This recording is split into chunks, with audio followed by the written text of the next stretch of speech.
Bismillahirrahmanirrahim. Assalamualaikum warahmatullahi wabarakatuh. Salam, Salam warahmatullahi wabarakatuh. salam sejahtera buat kita semua. Salam juga untuk para seluruh penonton Unpacking Indonesia dimanapun berada. Apa kabar Mas Adi? Baik Bang, Alhamdulillah. Gimana kabar Belanda? Belanda biasalah, udara nggak nentu. Kita pakai baju panas, kadang dia dingin. Kita pakai baju tipis, dia panas. Dia dingin. Pakai baju tebal, tahu-tahu panas. Saya lihat IG Abang itu nonton bareng Unpacking ini ya, cabang Netherlands kayaknya. Sebenarnya pakai Zoom gini enak juga ya, nggak banyak buang waktu ya, Betul, betul. ambil di rumah kan. Kalau kita undang ini lagi mules gini, mana mungkin datang ke studio nih. Oh iya, repot. Nah, makanya. Jadi Mas Adi, eh, walaupun di Belanda, saya juga banyak mengikuti ya terus perkembangan-perkembangan. Mas Hmm, Adi bicara di mana, yang lain juga bicara di mana, saya ikuti terus karena kita kan eh, naluri jurnalis kita itu kan tidak boleh bilang ya. dilupakan. Nah, harus tetap itu. Jadi satu hal Mas Adi ya, saya kira tadi Mas Adi juga menyinggung persoalan pilkada serentak, kan gitu. Ya, Itu ya, ya. itu satu masalah. Kedua, sekarang kan sulit sekali bagi partai-partai politik mencari calon-calon yang berkualitas. Hmm, Mengapa? Karena mereka semuanya calon-calon yang potensial untuk menjadi bupati, wali kota, ataupun gubernur.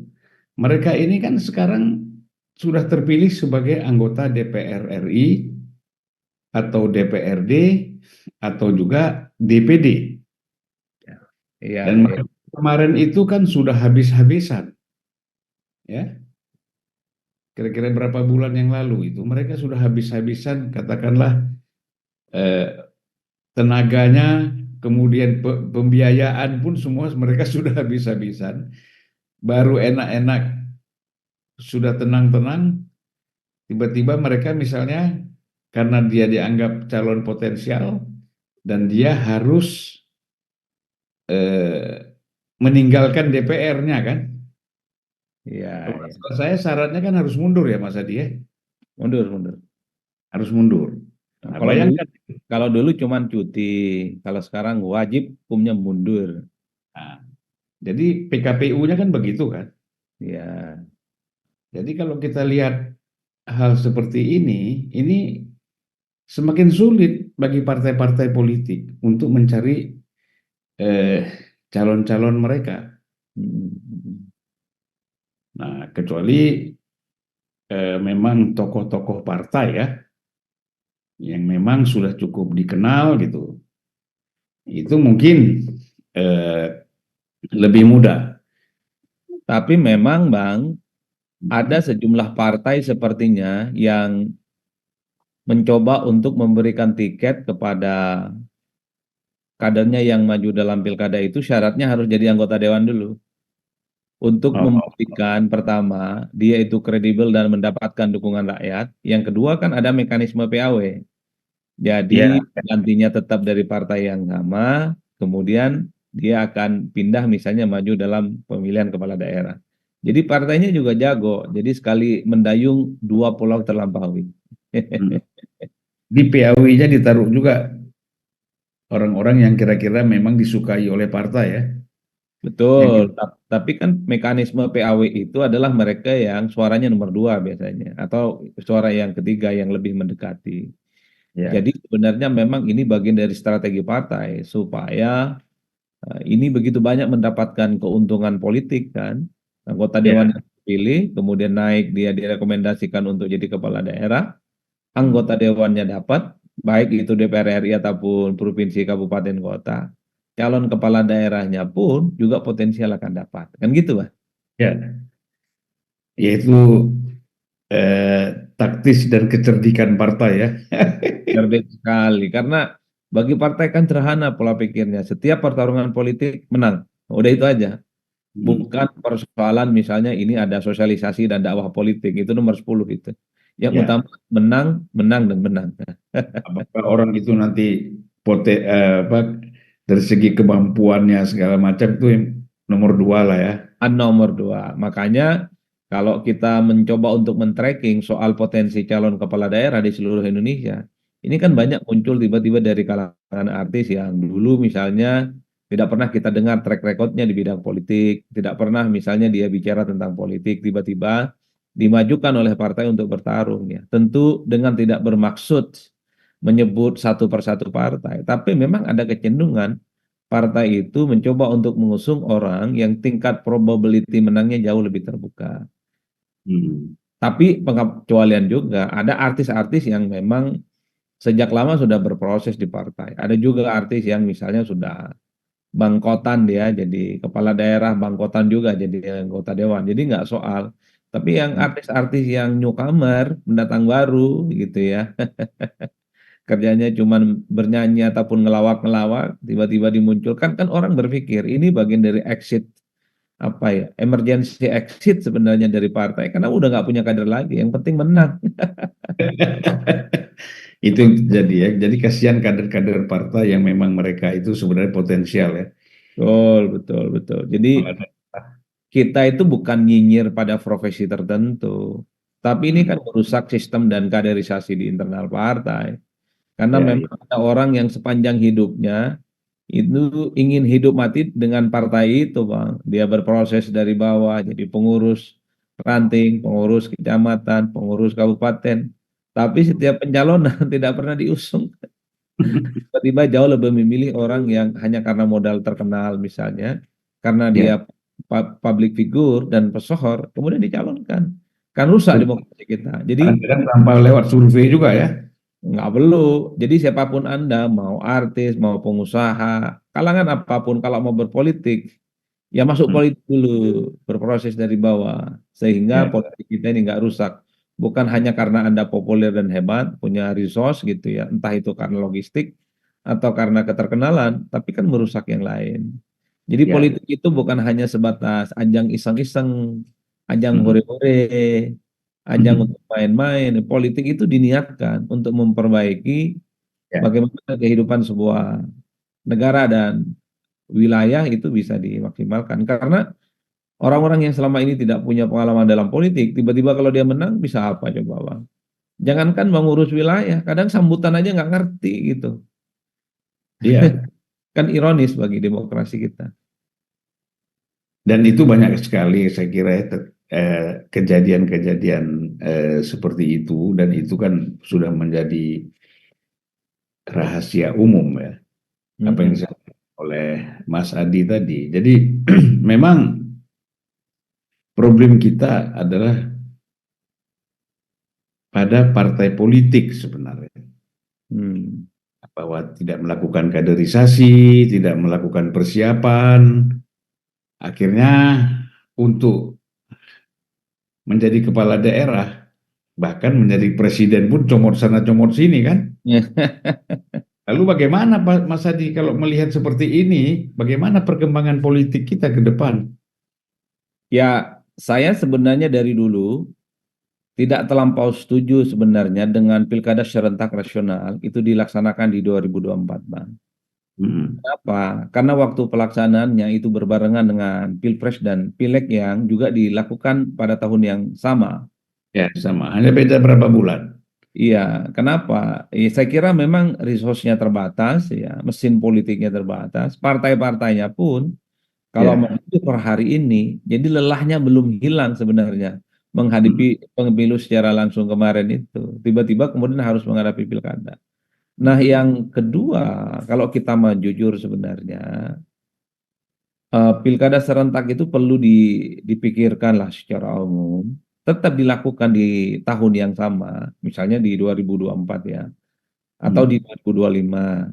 Tapi dilaksanakan selama 3 kali, sesuai dengan zonasi wilayah. Ya, Misalnya, misalnya di bulan Februari itu Indonesia bagian barat, ya kan. Pertengahan tahun itu di Indonesia bagian tengah.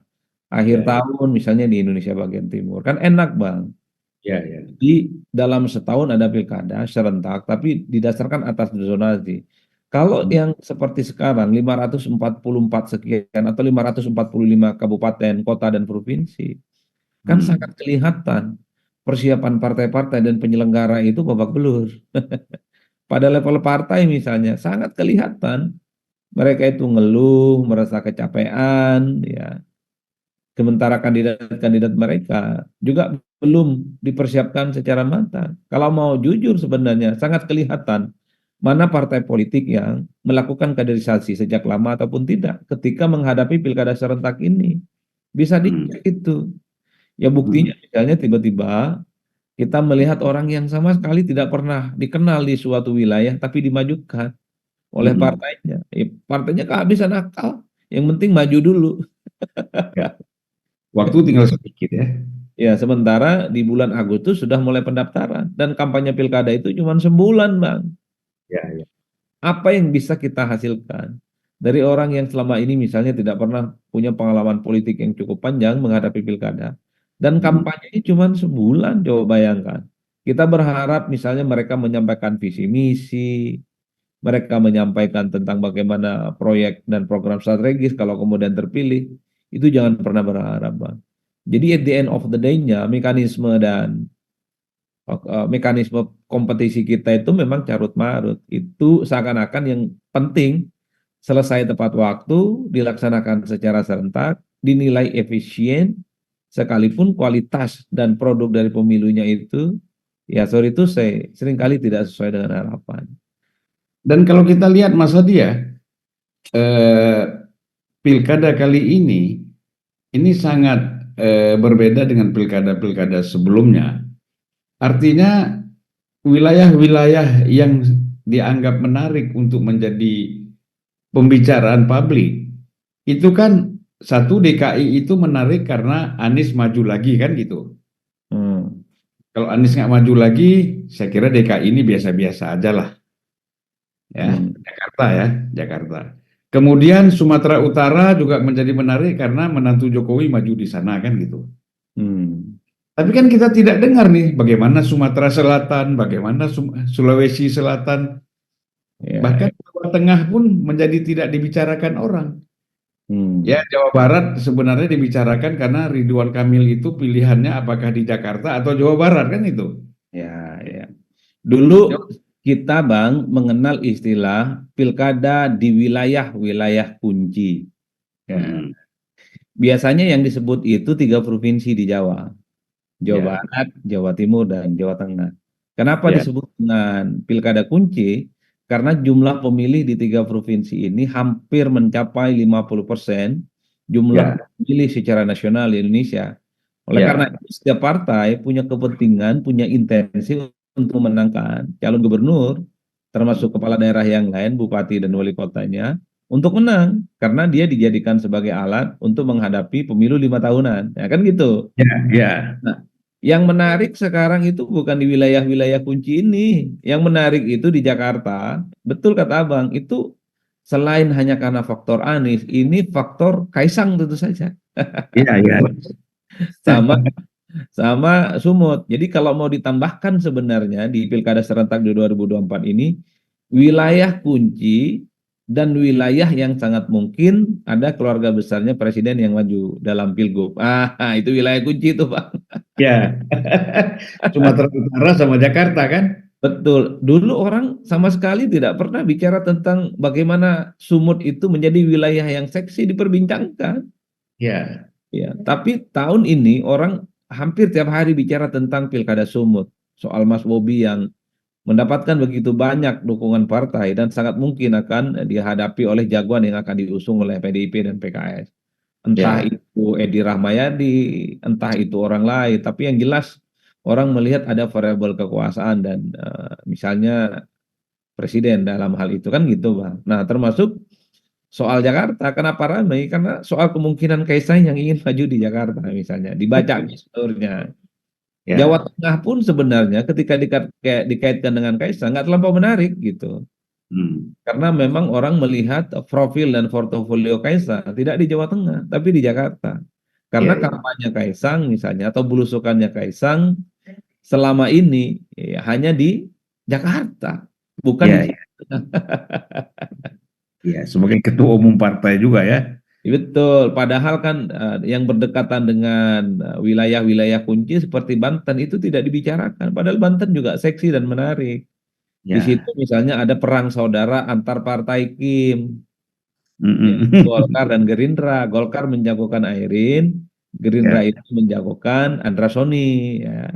Sebagai partai pemenang Pilpres tentu Andra Soni ini menjadi penantang yang cukup serius kan, karena di Banten ini adalah kandangnya kuning misalnya. Kan itu yang kemudian dibaca oleh publik.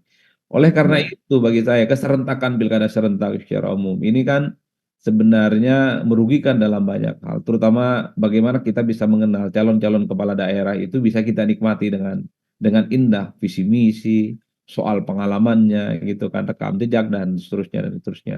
Ini karena sudah terlanjur pilkada serentak, bang saya selalu mengatakan di 2029 kalau bisa diatur deh, bisa dimundurkan beberapa bulan, tapi pilkadanya ya. walaupun toh serentak harus didasarkan atas zonasi-zonasi tadi itu.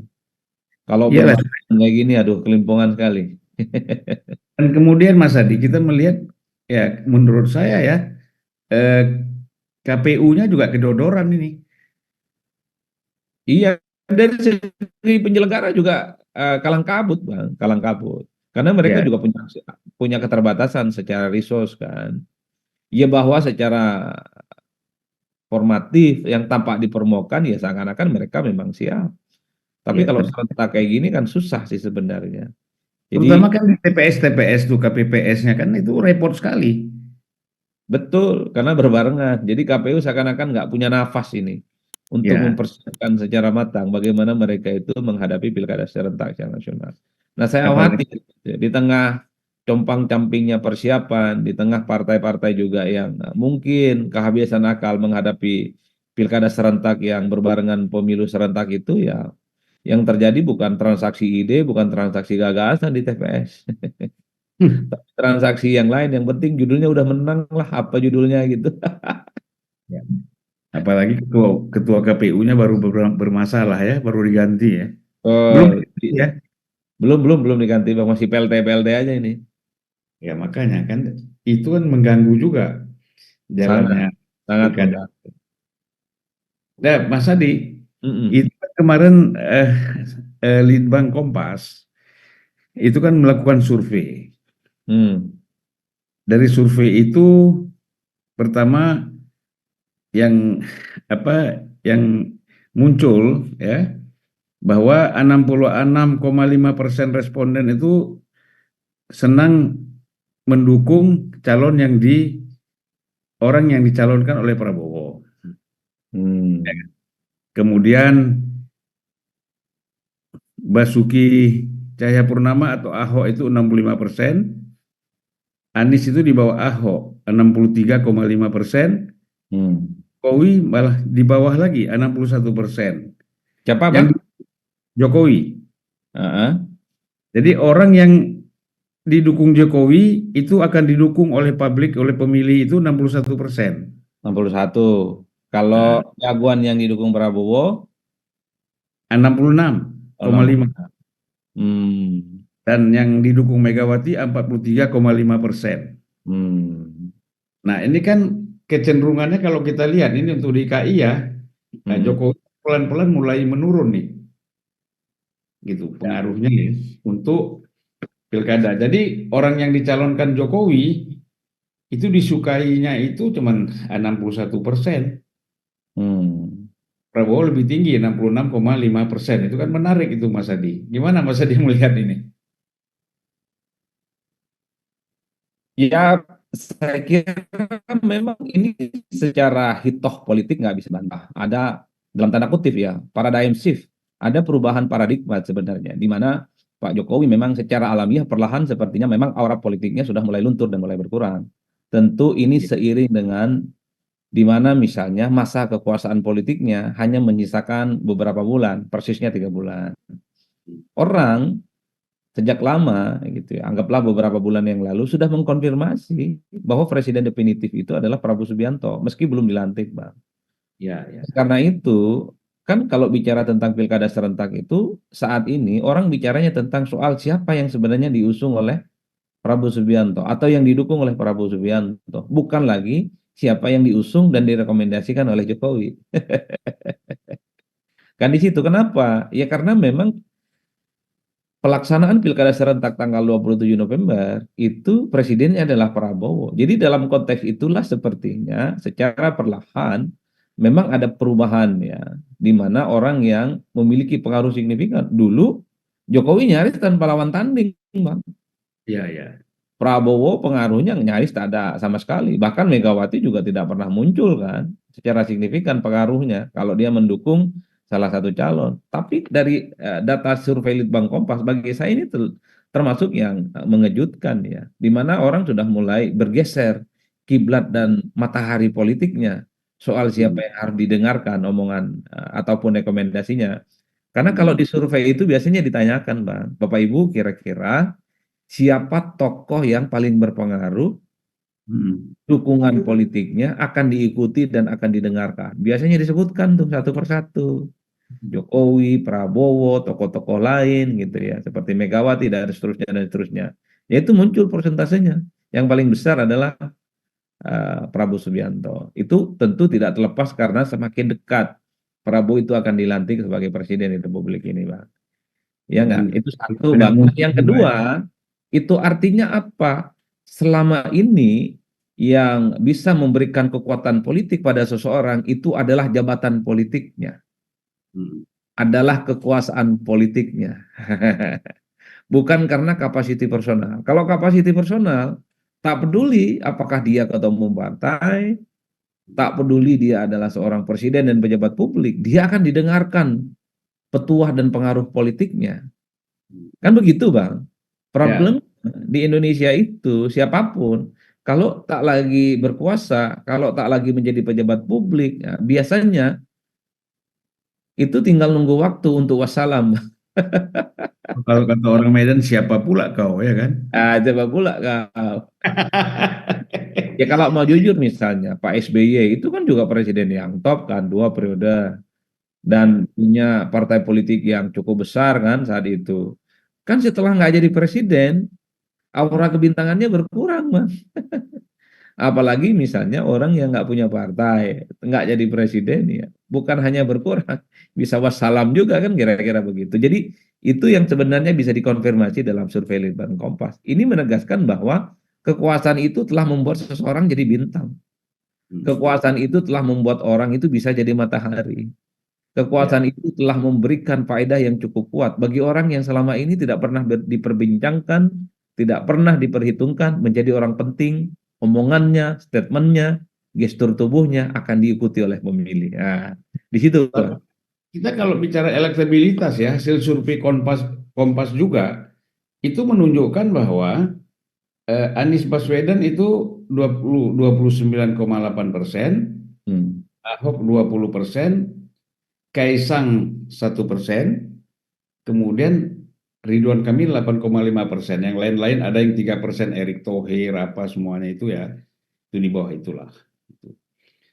Nah, jadi memang yang menarik, Anies ini kan tidak dicalonkan oleh Prabowo udah pasti. Ya, Jadi kan kalau kita bandingkan tadi dengan tingkat dukungan 66,5% yang didukung Prabowo, sementara Anies sendiri di sini 29,8%. Bagaimana kita melihatnya ini, Mas Adi? ya kan sebenarnya kalau kita bicara tentang pilkada, variabel utama itu sang calon, Bang. Oh Ya, ya. variabel utama itu sang calon. Jadi biasanya pemilih itu melihat bagaimana portofolio calon, entah itu Anies, entah itu Ahok, entah itu Ridwan Kamil, entah itu Sri Mulyani, Erick Thohir atau Kaisang, itu yang dilihat. Ya. Nah, sosok-sosok seperti Prabowo, Jokowi, kemudian Megawati, ini memang memberikan faedah elektoral, tapi biasanya tidak terlampau signifikan. Contoh, kalau Anies Baswedan maju misalnya, Hmm. per hari ini elektabilitasnya 2,9%. Hmm. Kan biasanya endorsement Prabowo itu kepada Anies, anggaplah contohnya begitu, kira-kira akan membuat suara Anies itu naik berapa persen? Misalnya 32 ataupun 34%. Jadi ada Hmm. faedahnya. Hmm. Ataupun misalnya dukungan Jokowi ataupun Megawati kepada salah satu calon, kira-kira begitu, itu akan memberikan dampak berapa persen tingkat kenaikannya. Tapi tidak secara total kemudian berlipat ganda, Bang. Ya, Jadi ya. kalau misalnya Partai Kim, yang diusung adalah Ridwan Kamil, kalau dia didukung oleh Prabowo Subianto, Ridwan Kamil yang semula 8, bisa dia meningkat, bisa 10%, bisa jadi 14% ataupun 15%. Tapi tidak bisa kemudian berlipat ganda jadi 16%, 17%, dan seterusnya. Ada peningkatan suaranya, tapi biasanya yang paling utama untuk meningkatkan suaranya itu adalah sang calon itu sendiri, Pak. Nah, itu biasanya logika-logika yang kemudian bisa dipahami. Jadi faktor kunci untuk meningkatkan elektabilitas pada sang calon yang ingin maju dalam pilgub. Jadi variabel orang di luar itu, outsider, komplement, itu hanya untuk meningkatkan beberapa persen tingkat elektabilitas mereka karena influence, karena endorsement, dan karena dukungan aja. Jadi di situ sebenarnya. Kalau faktor influencer atau di luar sang calon itu menjadi variabel penting, Bang, jadi dukung Hmm. aja orang sembarangan, cukup mengandalkan sosok-sosok berpengaruh seperti Prabowo, Jokowi, Megawati, dan sang calonnya pun nggak perlu kerja keras, kan kira-kira begitu, Pak. Dan itu Jadi terbukti waktu Pilpres ya. betul, ada dampaknya, tapi itu nggak signifikan. Mungkin ada beberapa persen yang naik, tapi itu kemudian tidak akan melipat gandakan naik jadi 50%, naik jadi 100%. Nah, di Pilpres memang ada dampak Jokowi, terutama yang mengalir ke Gibran. Kalau yang mengalir kepada Prabowo, tetap aja. Prabowo itu kan modal dasar bertarung dalam Pilpres 35%, Bang. Jadi Ya, Prabowo ya. bukan kosongan gitu. Hmm. Bukan kosongan, tapi memang sudah punya modal elektabilitas yang signifikan. Ya. Jadi ini yang sepertinya memang bagi Saat saya. saat Jokowi masih dukung Ganjar ya. Itu juga kelihatan misalnya saat Jokowi dukung Ganjar. Kan secara perlahan suara Ganjar menyusut. Artinya apa? Pemilih-pemilih loyal Jokowi itu perlahan meninggalkan Ganjar. Begitupun misalnya nanti kalau Kim yang didukung oleh siapapun nanti, oleh Prabowo khususnya sebagai presiden terpilih, pasti akan mendapatkan faedah elektoral. Jadi orang-orang loyalis dan pemilih Prabowo Subianto di Jakarta akan mengarahkan dukungannya misalnya kepada yang diusung Kim, entah itu Ridwan Kamil, entah itu Kaisang atau siapapun. Jadi begitu Ya. saja sih sebenarnya logikanya. Jadi faktor-faktor non calon itu adalah komplement sebenarnya, pelengkap, tapi bukan variabel utama. Jadi Ya. variabel utama itu tetaplah soal siapa sosok yang bisa diusung. Nah, yang justru menarik bagi saya itu di survei Litbang Kompas, Anies belum mencapai angka psikologis 50% plus sebagai petahana gitu, Bang. Dan pernah sebagai calon presiden. Kan Hmm. publik sebenarnya melihat di surveinya kan Anies sudah menjulang sampai Sidratul Muntaha dan tanpa ada Hmm. lawang. Kok di survei Kompas misalnya 29, sekian belum 30%. Dan Hmm. selisihnya misalnya cuma terpaut sekitar 9% dengan Ahok yang sebenarnya sudah lama hilang dari peredaran politik. Iya kan? Loh kok Ahok kuat sekali 20% loh Bang. Mengalahkan Ridwan Kamil yang saya kira memang hampir 6 bulan, 7 bulan belakangan ini memenuhi spotlight soal pembicaraan dalam Pilgub Jakarta. Ridwan Kamil cuma 8%. Tuh. Yaitu artinya apa kalau kita membaca hasil survei Litbang Kompas, ada pemilih-pemilih loyal Ahok yang iman politiknya nggak pindah. Ya. Musim boleh berganti, hujan dan panas boleh berganti, tapi pilihan terhadap Ahok itu nggak pernah berubah. Kan gitu ceritanya, Bang. Ya. Nah, menariknya lagi bagi saya, Kaisang 1% gitu loh. Hmm. Kita tahu bahwa Kaisang ini 3 bulan, 4 bulan ini hilir mudik. Ya. Sosialisasi, kampanye, pertemuan dengan elit-elit kunci, pertemuan dengan ketum-ketum partai. Anggaplah itu sebagai expose dan bagaimana orang melihat soal kemungkinan Pak Kaisang maju di Jakarta. Tapi di Jakarta 1%. justru melesatnya di Jawa Tengah gitu. Iya. Kampanye di Jakarta, tapi naiknya di Jawa Tengah. Ini gimana cara menjelaskannya gitu loh, Pak. Makanya orang kemudian bicara tentang Kaisang ini di dua tempat, di Jawa Tengah ataukah Jakarta. Sama Kalau kayak Ridwan saya, Kamil ya. iya, kalau saya selalu mengatakan, ini kan Ridwan Kamil ada kecenderungan tidak mau tuh maju di Pilgub Jakarta, Golkar Ya. khususnya kan. Saya selalu mengatakan, opsi lainnya tuh Kaisang harus maju. Ya terlepas persoalan survei hari ini ya. Kenapa? Ya apapun Kaisang ini yang paling menonjol anak presiden, Bang. Jadi kalau memang approval rating Jokowi tinggi, endorsement Jokowi juga tinggi, endorsement Prabowo juga tinggi, kenapa barang ini tak coba untuk dimajukan gitu loh Bang di Jakarta, Bang. Ya, kan menarik. Yang kedua tentu sebagai Ketua Umum PSI. Saya selalu mengatakan kalau hanya sebatas calon wakil gubernur, ibarat orang pakai baju, bajunya kekecilan Pak buat Kaisang. Jadi sekalian maju calon gubernur. Ya, ya, Jadi ya. jadi itu yang menurut saya penting. Tapi bagi banyak orang ini Adi provokator, tidak, bukan provokator. Biar persaingannya semakin sengit melawan Anies yang dianggap sebagai wajah oposisi melawan Kaisang yang dianggap mewakili wajah kekuasaan politik hari ini. Kan seru dan menarik gitu loh, Bang. Menarik Dan menurut saya. satu lagi nih Mas Adi, ada agak aneh juga nih saya melihat Golkar ini. Golkar ini tiba-tiba kemarin itu mengeluarkan surat mendukung Yusuf Hamka Hmm. sebagai calon gubernur atau sebagai wakil gubernur. Ini bagaimana lagi kita melihat barang ini? Ya bagi saya nggak aneh. Pesannya dua itu, Bang. Ya, pertama, supaya tak ada lagi orang-orang mengaitkan Ridwan Kamil dengan Jakarta. Jago Ya, itu Golkar, Bang. Kan selama ini kan tarikan Ridwan Kamil maju di Jakarta kan kuat. Justru ya. justru bukan dari Golkar yang kenceng untuk menarik Ridwan Kamil ke Jakarta, tapi di luar Golkar. Jadi Golkar ingin mengatakan, tak ada cerita lagi Ridwan Kamil maju di Jakarta. Sudah Hmm. berganti kiblat namanya Yusuf Hamka. Itu jagonya Golkar justru. Nah, yang kedua, Yusuf Hamka ini kan dinilai punya modal kapital yang kuat lah kira-kira begitu kan sebagai pengusaha jalan tol gitu yang kemudian diyakini oleh publik kalau bisa maju bisa dapat tiket kira-kira begitu. Ya tak ada keraguan sebenarnya untuk memanaskan mesinnya dengan pelumas-pelumas politik yang berbau logistik gitu loh Bang. Ya, Jadi ya. itu pesan yang kemudian bisa kita tangkap. Ya, dan sebelum ini kan memang yang dimunculkan itu Kaisang gubernur dia sebagai wakil kan. Makanya Betul, Golkar itu kan itu proposalnya dari Golkar ya. ya artinya Tapi kalau itu. saya Hah? justru melihat Kaisang ini kan masih menggoda supaya Ridwan Kamil ke Jakarta, Bang.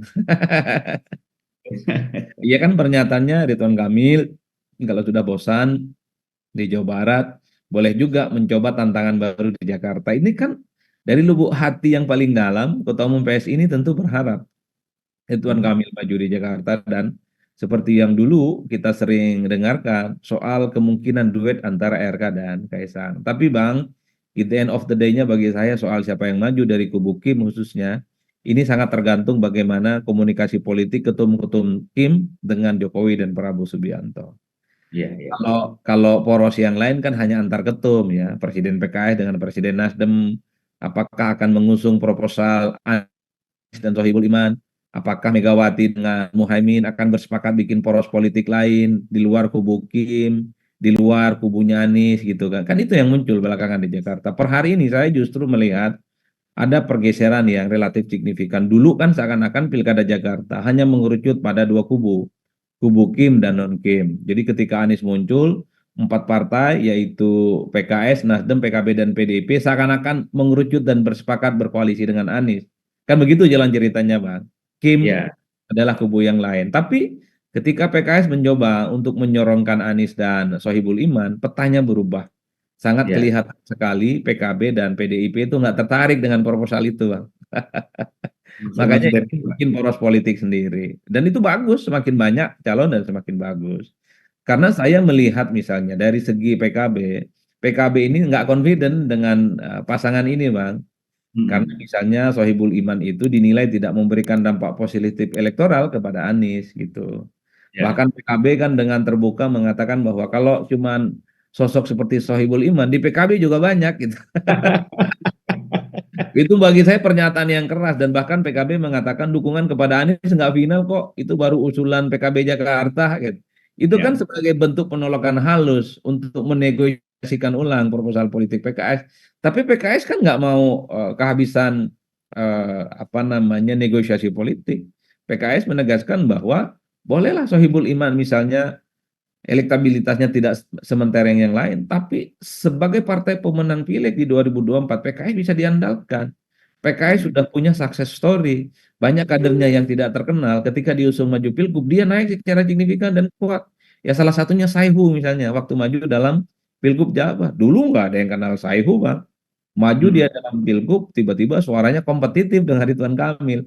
Jadi level of confidence-nya PKS itu di atas rata-rata untuk di Jakarta dan bahkan mereka mengklaim ya Jakarta ini dianggap markas mereka saat ini gitu loh, Pak. Ya, ya. Nah, sementara saya melihat PDIP memang awalnya hanya sebatas diplomatis ya soal kemungkinan tertarik berkoalisi dengan Anies karena secara basis massa dan konstituen tentu PDIP tidak mau bertaruh di situ. Basis Mm. konstituennya sampai saat ini, sekalipun Anies bukan dianggap rival 100% seperti yang dahulu kala, itu bukan berarti PDIP harus berkoalisi dengan Anies, gitu loh. Jadi tensi persaingan dengan Anies aja yang berkurang, tapi bukan berarti harus berkoalisi. Kalau di Jakarta, saya justru melihat common enemy-nya dalam tanda kutip, itu Kaisang sebenarnya. Jadi kalau Ahok anggaplah begitu atau calon dari PDIP kemudian akan berhadapan dengan Anies, bagi saya bukan big match, tapi akan terjadi friendly match. Karena kubu Mm. Anies, kubu PDIP itu saat ini bukan merasa rival, Bang, Ya, ya. tapi merasa sebagai teman dan merasa senasib dan sepenanggungan. Yang dianggap lawan bersama adalah Kaisang kalau maju dalam Pilgub Jakarta. Dan Maka saya agak tampaknya ngotot. keyakinan dari Kim juga ya, keyakinan dari Kim itu bahwa yang bisa menandingi Anies itu adalah Kaisang ya. Ya, per hari ini sebenarnya ada sosok pada Ridwan Kamil. Karena Ridwan Kamil ini masih bisa diolah dan bisa dipoles kan. Karena dibandingkan tokoh-tokoh lain di Kim, tentu Ridwan Kamil elektabilitasnya paling tinggi, 8% ya. Nah, bagi saya kenapa saya selalu ngotot soal Kaisang maju di Pilgub Jakarta sebagai calon gubernur, bukan sebagai calon wakil gubernur. Saya melihat salah satunya survei Litbang Kompas, di mana misalnya sosok yang diusung Jokowi itu berapa tadi itu angkanya, 61%, kecenderungan akan mengikuti kemana arah politik Jokowi. Yang didukung oleh Prabowo itu 66%, kemungkinan akan mengikuti kemana pilihan politik Prabowo. Nah, kalau Kaisang ditaruh sebagai calon gubernur dengan rumus yang ada tadi, ya siapa tahu faedah elektoralnya akan meningkat secara signifikan. Kan gitu Bang, jalan ceritanya Bang. Tambahan dari Prabowo, tambahan dari Jokowi ya. Iya, kalau faktor non calon ya Hmm. itu dianggap penting, ya, faktor komplement penting. Kenapa tidak dicoba dengan simulasi ini? Ya, kan itu yang sebenarnya. Nah, jangan-jangan survei Litbang Kompas itu sebenarnya Bang ada tuh simulasinya tapi tidak dimunculkan misalnya. Dalam kondisi alamiah, calon-calon elektabilitasnya Anies 29, Ahok itu 20, Ridwan Kamil 8, kita lompatlah ke Kaisang 1%. Biasanya di survei itu ada simulasi. Kalau Kaisang didukung Jokowi dan Prabowo, kira-kira naiknya berapa Bang dari 1% itu? Apakah dia naik 3%, 5%, 10%, atau jangan-jangan langsung lompat jadi 20%? Hmm. Jangan-jangan ada, tapi tidak dimunculkan. Tapi saya nggak tahu. Atau misalnya ketika dalam simulasi survei itu disebutkan bahwa Ridwan Kamil itu 8, tapi disimulasikan, diberikan dukungan oleh Prabowo, oleh Pak Jokowi, yang 8% kemudian berubah angkanya, bisa jadi 10, bisa jadi Hmm. 17, bisa dan seterusnya dan seterusnya. Itu biasanya ada Bang di survei. Ya, ya, ya. Tapi nggak tidak. Tapi belum dimunculkan, belum dimunculkan.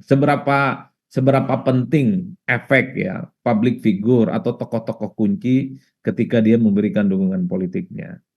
Ya, minggu depan tuh kita kita ajak Litbang Kompas tuh bahas-bahas ngobrol-ngobrol soal ini ya. Ah, Baru. betul Bang. Kira-kira dukungan Jokowi kepada calon Kim misalnya kepada Kaisang atau Ridwan Kamil naiknya berapa persen tuh? Ah, ya kan? Kalau mendukung Kaisang kira-kira naik berapa persen? Atau ketika Megawati memberikan dukungan politik misalnya kepada eh, siapa namanya Ahok atau siapapun nama yang mau diusung kira-kira berapa naiknya kan begitu Bang biasanya di survei. Kita ini kan juga menghadapi menghadapi pilkada ya. Kalau prosesnya kita lihat ini kan tinggal 1 bulan lagi ya, masa dia untuk Betul, penetapan calon ini kan. betul. Nah, Partai sementara sudah, proses-prosesnya itu kan belum dijalani.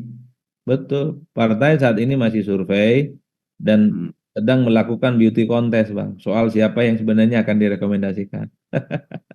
Ya, ya, makanya sementara kan 22 September itu sudah ada calon tetap ya. Ya, ya, ya. Ya begitulah dan kampanye cuma sebulan. Jadi Hmm. persisnya sebenarnya di akhir Agustus itu pendaftaran sudah mulai dibuka oleh KPU di seluruh Indonesia. Nah, Hmm. saya melihat justru antusiasme dari kalangan elit dan masyarakat menyambut pilkada serentak ini lemah lesu, Bang. Lemah lesu dan darah, tidak terlampau eksplosif gitu ya. Ya, Gegap kalau dulu gempita. kan kita sudah, waduh, Oh, umbul-umbul, atribut-atribut itu semarak, Bang. Kenapa lemah dan lesu? Ini pelumas politiknya sudah pada habis, energinya sudah pada habis. Kemarin kesedot pada kampanye pemilu yang dilaksanakan secara serentak itu loh, Bang. itu kita dengan usulan Mas Adi tadi bahwa supaya pemilu serentak ini dibikin berdasarkan zona tadi, itu saya kira satu usulan yang menarik ya, yang itu bisa kita kasihkan ke DPR dan pemerintah untuk mereka bagaimana mengoreksi atau melakukan perubahan-perubahan sistem pilkada serentak ini. Betul, Bang, betul. Pada Bagi saya prinsipnya setuju serentak tapi pakai zona dan waktu yang berbeda ya, Mas Adi. betul, betul. Yang penting tidak one day one election. Ini kan pilkada serentak tanggal 27 November secara bersamaan, Bang. Saya membayangkan misalnya 5 tahun yang akan datang dilaksanakan di tahun yang sama, tapi waktunya itu, timetable-nya itu berbeda-beda. Jadi Ya, untuk Indonesia bagian timur misalnya antara Januari dan Maret pelaksanaannya, ya kan? Kemudian pertengahannya itu Juni, Juli, mungkin Agustus dia Indonesia bagian tengah. Akhir tahun ya Oktober, November, Desember dia Indonesia bagian barat. Kan itu aja, Bang.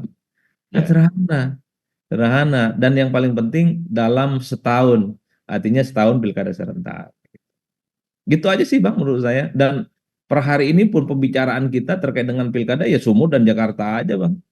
Ya, itu yang Sumut jadi Jakarta, pertanyaan. Sumut Jakarta, Jawa Tengah nggak dibicarakan, Jawa Barat nggak dibicarakan, kemudian di Jawa Timur nggak dibicarakan. Padahal Jawa Tengah itu bagi saya menarik karena nggak ada petahana, Bang, nggak ada Ya, petahana. Jadi calon-calon yang muncul terlepas siapa yang unggul dan siapa yang kalah dalam survei itu belum ada yang muncul secara signifikan, ya. nggak ada. Calon Golkar, calon Gerindra sudah ditarik jadi wamen kan?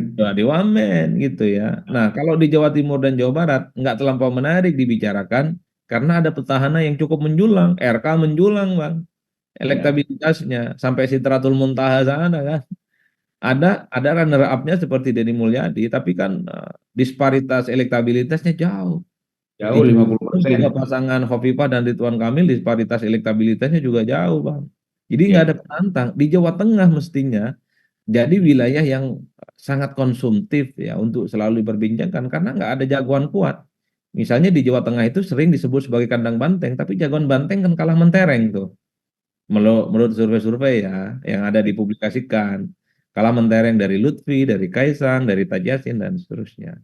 Nah, justru yang dibicarakan itu Jakarta dan Sumut ya karena tadi ada variabel keluarga besarnya presiden. Ini loh, Bang, pilkada kita, Bang. ya. Pilkada rasa keluarga besar presiden. Mas Adi, ini Hmm. kan juga ramai dibicarakan ya, bahwa ada seolah-olah mulai ada keretakan. Kita Hmm. tidak bicara perpecahan, tapi keretakan antara Jokowi dengan Prabowo kan gitu. Nah, seperti apa itu, Bang, jalan ceritanya, Bang? Ya, walaupun sebenarnya indikasi-indikasinya kan tidak jelas.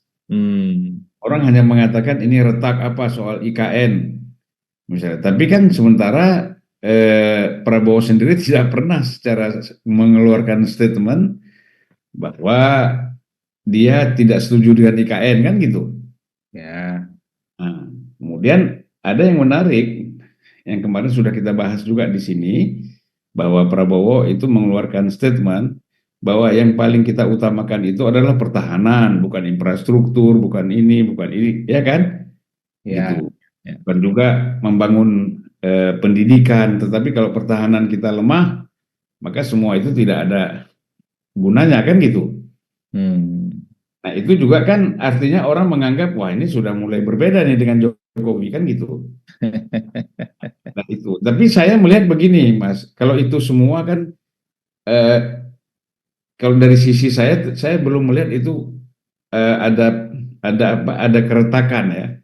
Tetapi pilkada ini bisa mencuat nanti kalau ada calon-calon Jokowi dengan calon Prabowo itu berhadapan ya di dalam pilkada-pilkada ini baik tingkat kabupaten, kota dan provinsi. Ah ini yang mungkin menjadi indikasi-indikasi yang menarik. Bagaimana Mas Adi? Per hari ini sebenarnya kita itu belum ada sosok-sosok yang dinilai berhadap-hadapan, berbeda antara pilihan politik Jokowi dengan Prabowo, Bang. Hmm. Masih dalam satu bingkai lah, masih dalam satu tarikan nafas politik yang sama. Itu kalau Ya, pilkada ya, karena Kim ini ada istilahnya Kim Plus. Jadi 4 partai pendukungnya Jokowi ada plusnya, yaitu pasti berkonsultasi dengan Jokowi terkait dengan segala hal soal kemungkinan ya, mengkomunikasikan kandidasi siapa yang akan diusung dalam Pilgub ya. Nah, kalau ya, bicara tentang jagoan Pak Jokowi itu kan cuma dikaitkan dengan di mana Mas Kaisang maju dalam Pilgub dan Bobi di Sumut, Bang. Selebihnya nggak ada. Ada satu lagi, Aspri kalau tidak salah ya, yang kemudian juga maju dalam Pilkada. Kan itu saja yang dibicarakan. Di tempat yang lain, rasa-rasanya orang tidak mengaitkan itu dengan bagian dari Pak Jokowi ya, intensi dan perhatian seriusnya. Tapi kalau Kaisang, kalau Bobi dan Asprinya itu orang mengait-ngaitkan itu soal kemungkinan bagaimana Pak Jokowi juga merestui dan mendoakan mereka untuk menang. Kan begitu, Bang. Di ya, luar ya, itu, misalnya di Jawa Timur, di Jawa Barat, kemudian di Sulawesi, di Sumatera, Kalimantan, di NTB, di Bali, orang tidak bicara. Jokowi ya, juga ya. punya intensi misalnya di situ. Nah, itu satu ya. Nah, yang kedua, memang belakangan ini ada dua mazhab, Bang, melihat hubungan antara Jokowi dan Prabowo. Hmm. Mazhab pertama itu adalah mazhab antagonistik, ya.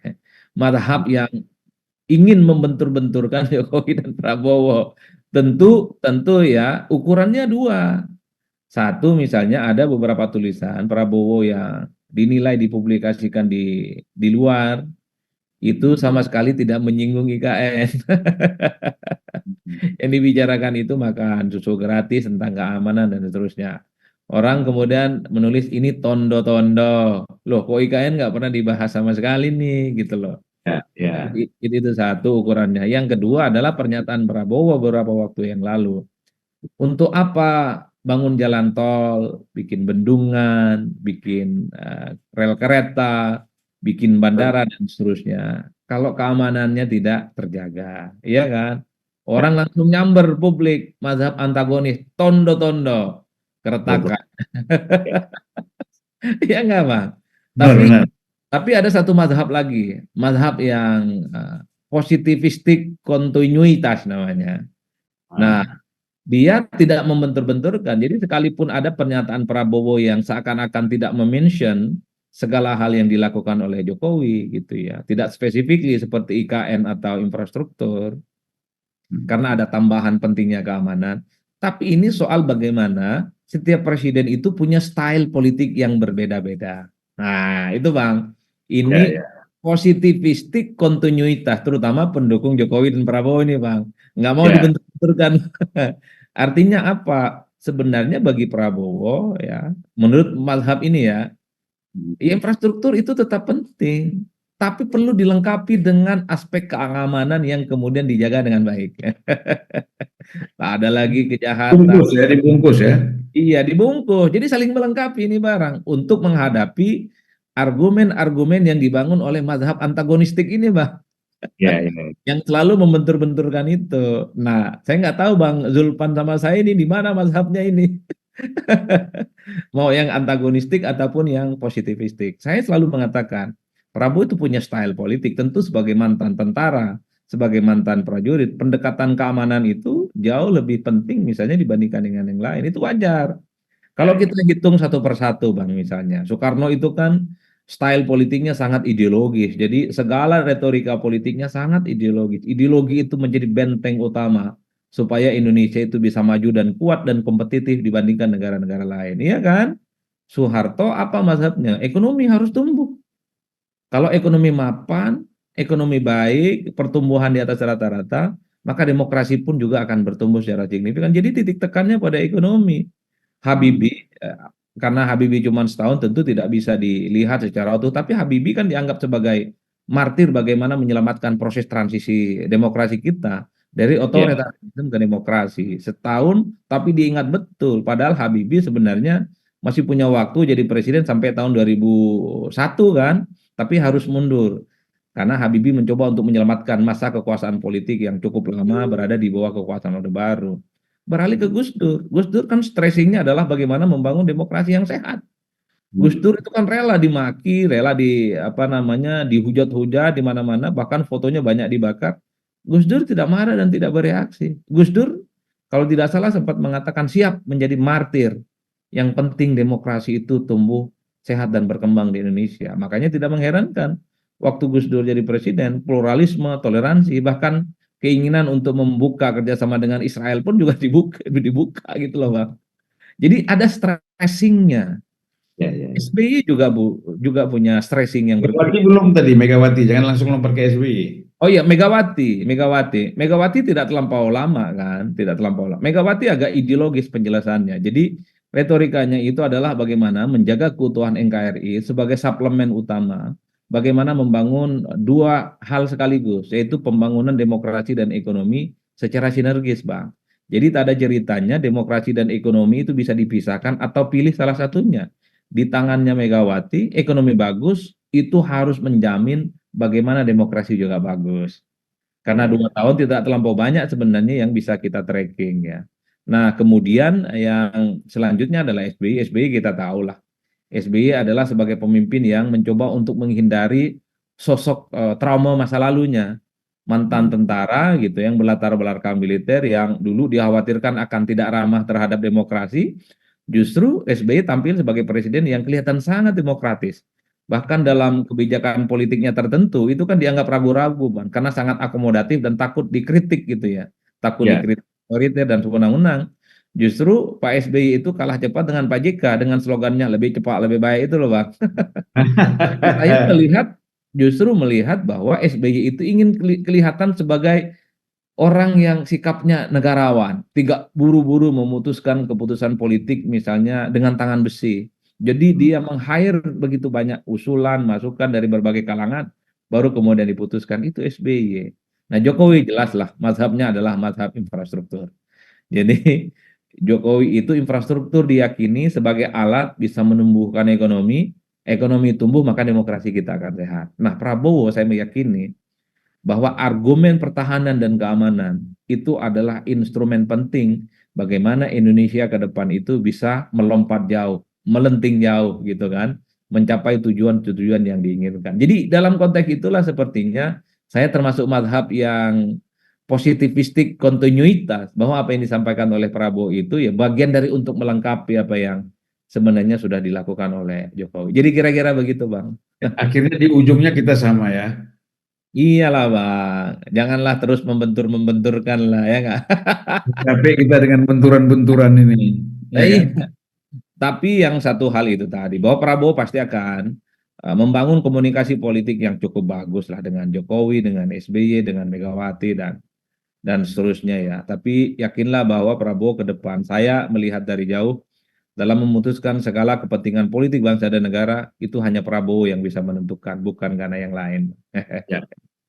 Oke, Gitu. Mas Adi, kita ini sudah 1 jam, Wah, ya. tanpa Luar terasa Bang, kita ngomongin presiden-presiden di negara ini loh Pak. Bayangin. biasa. Ya, pokoknya kalau ngomong politik, presiden, pilkada, apapun di negara ini saya kira mengalir enak dan tidak terasa kita sudah menghabiskan waktu tersedot 1 jam, ya. 1 jam, dan mulut saya hilang Bang. Biasanya gitu kita, pengamat sama politisi itu sama. Politisi, pengamat gitu kan, Heeh. termasuk termasuk pengacara juga, itu kalau sudah dikasih kesempatan ngomong itu pasti lupa dulu sama penyakitnya, habis itu begitu berhenti sakit lagi. Enggak lah, mudah-mudahan Mas Adi sehat selalu ya. Ya Bang, amin Bang. buat kawan-kawan dan keluarga Mas Adi. Insya Allah kita Siap. minggu depan ketemu. Nah, Coba kita jangan lupa bahas. Ya, oleh-oleh, Bang. siap, siap. Insya Allah, insya Allah. Ya, Ada terima judul lagunya kasih. dari Elvi Sukaisi itu, Bang. Ya. Jangan lupa oleh-oleh katanya itu. Aku tidak pernah minta emas, apalagi permata. Nah, yang penting kesetiaan pulang, Bang. Makan nasi goreng dan tempe goreng. Nggak boleh kita perpanjang nanti makin kacau kita ngomong ini. Oke, Mas Adi, sampai jumpa ya.